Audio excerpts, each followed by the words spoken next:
Titik maut yang berlokasi di eksit tol Bawen, Semarang, Jawa Tengah menjadi perhatian serius dari berbagai pihak. Pasalnya kecelakaan kerap kali terjadi di ruas jalan tol Semarang-Solo yang telah beroperasi sejak 2014 silam. Kondisi jalan yang ekstrim membuat pihak terkait akan mengkaji ulang struktur jalan agar tak lagi menelan korban jiwa. Lalu bagaimana evaluasi kondisi jalan di eksit tol Bawen? Kita akan membahasnya bersama pelaksana harian Kepala Dinas Perhubungan Jawa Tengah, Eri Derima Rianto. Selamat sore Pak Eri, terima kasih atas waktunya.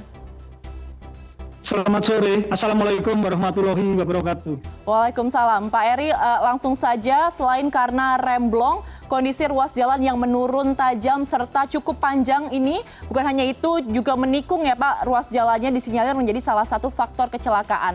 Lalu sebenarnya bagaimana evaluasi dari Dinas Perhubungan atas kondisi jalan yang kita bisa bilang sebenarnya tidak ideal ini, agar kedepannya ini tidak berbahaya lagi bagi pengguna jalan yang melintas, terutama untuk kendaraan yang bertonase besar, Pak Eri? Terima kasih Mbak.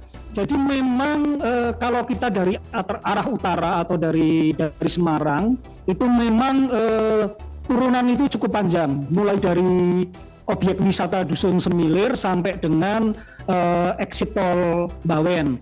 Dan kemudian simpang 3 Bawen sendiri juga merupakan daerah trouble spot. Di situ juga mungkin rawan macet, juga rawan kecelakaan sampai dengan di simpang eksit tol. Beberapa langkah-langkah barangkali telah dilakukan oleh pihak-pihak terkait karena itu jalan nasional, jadi memang harus melibatkan dari Balai Besar Jalan Nasional, kemudian untuk manajemen dan rekayasa dengan melibatkan BPTD. Jadi memang perlu dilakukan evaluasi ya, secara menyeluruh terkait dengan kondisi turunan yang panjang tersebut. Kemudian terkait dengan pengaturan menggunakan traffic light, barangkali karena memang di situ juga terjadi crossing, baik itu di simpang 3 Bawen maupun di eksit tol Bawen yang jaraknya juga cukup dekat. Nah ini mungkin barangkali memang perlu pengaturan-pengaturan yang akan dibahas dalam forum LLAJ. Ini pihak dari Kabupaten Semarang bersama kepolisian juga telah melakukan upaya langkah-langkah survei.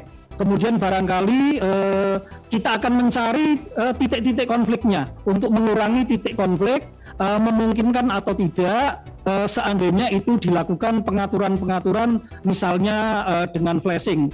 Namun demikian memang kita harus memperhatikan juga yang dari arah selatan yang akan masuk ke jalan tol. Demikian juga dengan yang dari jalan tol yang akan menuju ke Jogja, barangkali yang akan melewati Bawen. Apakah nanti itu harus belok kiri dulu, kemudian dicarikan tempat-tempat untuk memutar atau U-turn untuk melakukan berbalik perjalanan. Nah, ini semua memang memerlukan langkah-langkah supaya paling tidak kelancaran arus lalu lintas dan keselamatan menjadi hal yang utama. Demikian mungkin Mbak dari kami. Baik, untuk ruas jalan yang terbilang cukup ekstrim di eksit tol Bawen sendiri, kami mendapatkan informasi bahwa dari Dinas Perhubungan, terus kemudian dari Pemkab Semarang hingga pihak kepolisian dikabarkan akan melakukan kajian terkait kondisi jalannya. Nah, apakah kajian ini sudah dimulai saat ini dan bagaimana prosesnya Pak? Karena kan kalau kita melihat ke belakang, kecelakaan terjadi tidak hanya saat ini saja, beberapa waktu lalu juga sempat terjadi. Kajiannya akan seperti apa kira-kira Pak? Jadi untuk survei barangkali dari Kabupaten Semarang telah melakukan survei seperti tadi yang kami sampaikan. Jadi memang intinya akan mengurangi titik crossing. Jadi tadi mungkin pengaturannya barangkali apakah nanti traffic light-nya diatur dengan flashing, diatur seperti pada masa Lebaran, yang mana dari tol itu langsung belok ke kiri, tidak boleh memotong ke kanan. Kemudian yang dari arah Semarang bisa langsung lurus. Tetapi memang kita harus memperhatikan yang dari arah selatan yang akan masuk tol. Nah, ini langkah-langkah ini masih terus dibicarakan, termasuk dengan Kementerian Perhubungan atau BPTD dan Balai Besar. Ini masih berproses dan barangkali nanti akan segera dibahas dalam forum LLAJ yang akan melibatkan Kementerian Perhubungan atau BPTD, kemudian Balai Besar Jalan Nasional, pemerintah provinsi, kemudian dari kepolisian, dari Ditlantas maupun dari Polres Semarang, kemudian dari pemerintah kabupaten, dan kita harapkan juga masukan-masukan dari semua pihak bahwa keselamatan barangkali itu menjadi perhatian kita bersama. Baik, Pak Eri, yang membuat saya cukup penasaran sebenarnya ini kan bukan kasus pertama. Apakah pada kasus-kasus sebelumnya tidak dilakukan evaluasi, Pak, untuk pencegahan dari ruas tol yang cukup ekstrim ini? Karena kan tadi seperti yang Bapak bilang cukup tajam turunannya dan juga cukup panjang. Apakah sebelumnya tidak ada evaluasi yang dilakukan, Pak? Mungkin itu sudah. Jadi memang perlu penanganan komprehensif. Salah satunya adalah gradien atau kelandaian ini mencoba dilandaikan sehingga barangkali seperti yang terjadi di Semarang itu dilandaikan. Namun ini tentunya juga memerlukan penanganan yang cukup panjang barangkali itu, Mbak. Jadi kita mencoba mungkin untuk langkah-langkah jangka pendek barangkali adalah mengurangi crossing. Kemudian barangkali kajian-kajian terkait jalur penyelamat sehingga ketika kendaraan yang mengalami kegagalan pengereman itu bisa masuk ke jalur penyelamat. Cuma itu juga masih terkendala terkait lahan. Jadi barangkali itu juga akan dilakukan bertahap dengan melibatkan semua pihak. Kajian-kajian ini masih terus berjalan. Barangkali nanti di forum LLAJ bisa segera diputuskan seperti apa yang terbaik, terutama untuk keselamatan di Simpang 3 Bawen sampai dengan di exit tol Bawen. Demikian, Mbak. Baik, Pak Eri tadi ada sempat menyinggung tentang traffic light atau lampu lalu lintas ya, karena informasi yang kami dapatkan di lapangan mengatakan bahwa ketika kecelakaan terjadi, lampu lalu lintas ini sedang merah sehingga mengakibatkan banyaknya korban. Nah, ini apakah informasi tersebut betul dan kira-kira bagaimana update-nya jika memang itu menjadi salah satu masalah, Pak? Jadi memang pada saat lampu lalu lintas merah, kemudian dari arah utara barangkali ada kendaraan barang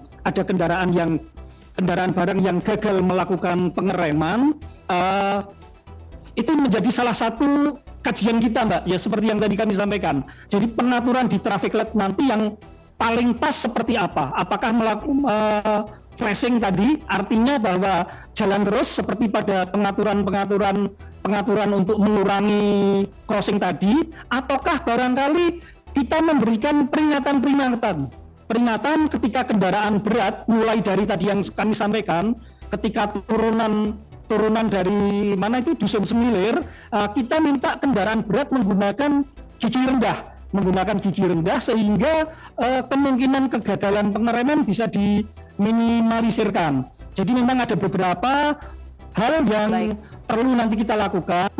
Barangkali ketika melewati turunan-turunan yang panjang, pengemudi kendaraan barang atau kendaraan berat kita harapkan menggunakan gigi rendah. Selain itu barangkali titik konflik di exit tol Bawen itu juga menjadi perhatian dengan pengaturan yang tadi kami sampaikan. Ya, baik. Pak Eri, kami juga mengetahui informasi bahwa supir truk maut dikabarkan sudah 7 tahun tidak melakukan uji kir. Dan apakah sebenarnya informasi tersebut benar dan bagaimana sebenarnya aturan uji kir ini dari Dishub sendiri, Pak?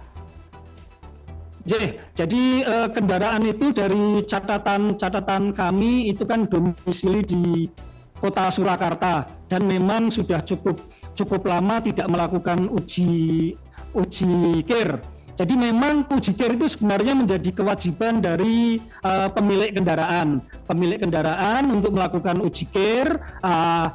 Biasanya yang dilakukan oleh Dinas Perhubungan Kabupaten Kota setempat, apabila 1 kali tidak melakukan uji kir akan diberikan peringatan pertama, kedua dan sebagainya. Tapi saat ini juga sudah dikembangkan apabila kendaraan itu sudah terdaftar dan nomor HP dari pemilik kendaraan itu sudah tercatat, itu akan diberikan peringatan secara otomatis. Secara detail barangkali ini juga masih kami dalami, tetapi memang informasi dari pihak Dinas Perhubungan Kabupaten Kota Surakarta, kendaraan tersebut sudah cukup lama tidak kir dan juga sudah diberikan peringatan. Demikian, Mbak. Baik Pak Eri, terima kasih atas informasinya. Kita masih akan menunggu bagaimana update dari kecelakaan di exit tol Bawen ini. Dan kita berharap semoga kejadian serupa tidak terjadi lagi ya Pak. Terima kasih atas informasinya sekali lagi kepada Pelaksana Harian Kepala Dinas Perhubungan Jawa Tengah, Eri Derima Rianto atas informasinya dan telah bergabung bersama kami di CNN Indonesia Connected. Selamat sore, sehat selalu Pak Eri. Terima kasih.